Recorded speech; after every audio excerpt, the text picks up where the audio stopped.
The US president has arrived in Switzerland for the World Economic Forum in Davos, where Donald Trump is set to hold a multitude of meetings on Greenland. He has made clear his resolve to take control of the Danish territory, notwithstanding sustained objection and protest from fellow allies in NATO. The union has hit back, with the Commission President Ursula von der Leyen vowing to protect EU independence. Defined by raw power. We are at a crossroads. Europe prefers dialogue and solutions, but we are fully prepared to act, if necessary, with unity, urgency and determination. The President of the European Council adding weight to assertions that the EU will stand up to coercion in defense of the larger global order.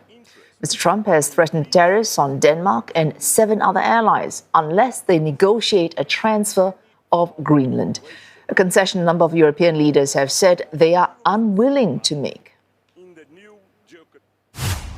And our correspondents covering the story for CNN, Will Denselow live from Brussels and Jagruti Dave reporting from Washington, D.C. Will, let's start with you. We've heard from Ursula von der Leyen and Antonio Costa. That mood of defiance, is that shared by other major European leaders?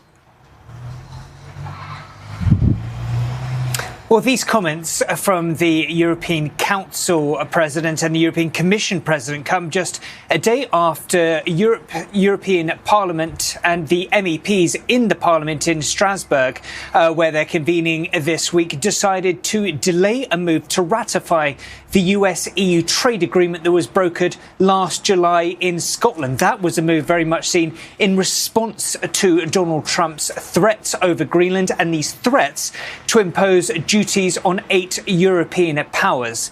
This has been backed up now, as you rightly mentioned, with rhetoric from those senior EU officials, with Antonio Costa saying that they are prepared to defend from any form of coercion. Ursula von der Leyen, as we just heard there, saying that these tariffs risk what she describes as a downward spiral. Now, as well as words, the EU also prepared to act with deeds as well.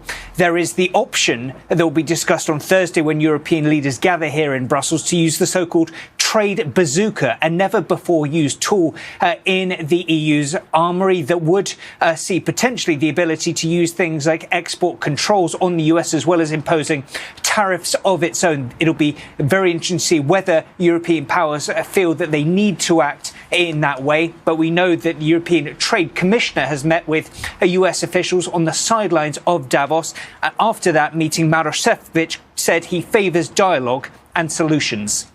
Jagruti, hearing from Will there, not just words, but deeds to back them up as well. Given that mood from Europe, what's the chance of any kind of constructive conversation between them and Donald Trump?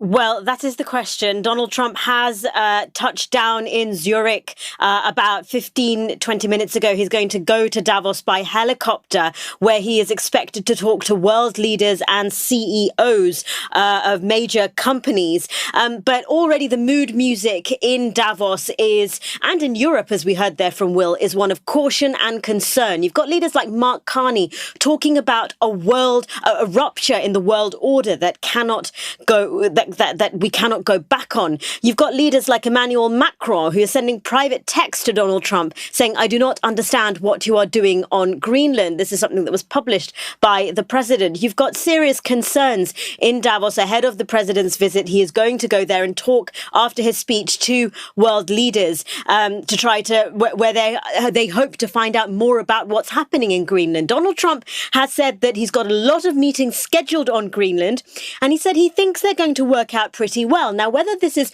optimism on a new plan that he's going to put forward on Greenland, or whether this is just his confidence that he is going to persuade European leaders of his existing plan, and then they're going to, whether they like it or not, that's really the question, and that leaders are hoping to find out in Davos later today. Well, the threat felt not just by the European Union, but also by NATO members. Of course, the NATO Secretary Mark Rutte speaking just a few hours ago, and his position has been to hew to the line that we need to address that threat from China and Russia. Yeah, that's right. As Jagruti mentions, there's plenty of trepidation from a number of European leaders as Donald Trump set to address the World Economic Forum. But that trepidation not shared by NATO's Secretary General Mark Rutte, speaking a little earlier in Davos. Now, he said he couldn't get into internal divisions within the military alliance publicly, but he did call for thoughtful diplomacy.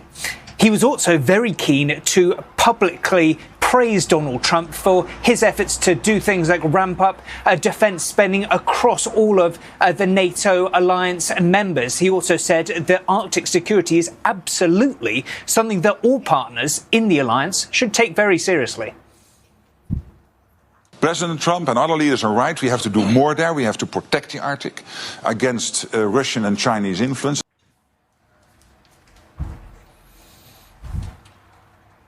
Now, while plenty of focus is, of course, on Greenland, Mark Rutte also keen to note that he didn't want to see this be a distraction away from Ukraine. He says that remains the #1 priority for Europe and the wider military alliance's security needs and concerns.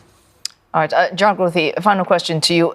Concerns, of course, Europe, so not just Greenland, they need, as Will mentions, to balance what happens as well in Ukraine. So you could expect much trepidation, as Will mentions, ahead of that speech from Mr. Trump later today.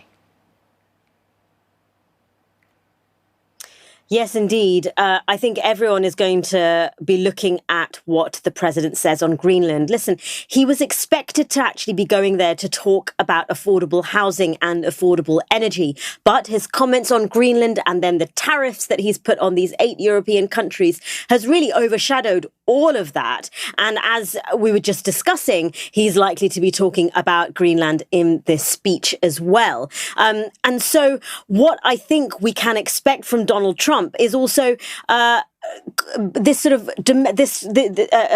a discussion about more domestic issues like affordable energy and his touting his own administration's successes, but also this foreign policy side of things as well, talking to the Europeans, talking to an international audience who want to see what Donald Trump does next. Lots of experts are saying he has been emboldened by the aftermath of his actions in Venezuela. He's been ramping up the rhetoric on Iran. And obviously with Ukraine still a live issue, I think foreign policy is clearly a big focus point here and in Davos, not just economic issues, but of course the two things are very closely entwined, as we've seen with the use of tariffs in this issue with Greenland. Treasury Secretary Scott Bessent has been prepping people ahead. He's been telling Europe to say, look, you need to calm down and just wait to hear what the president says. He says, why don't they sit down and wait for President Trump to get here and listen to his argument? Because I think they are going to be persuaded. We'll have to wait and see whether the Europeans are actually persuaded by what the president has to say. And we shall see. Will Denselow covering the story for CNE from Brussels and Jagruti Dave from Washington, D.C.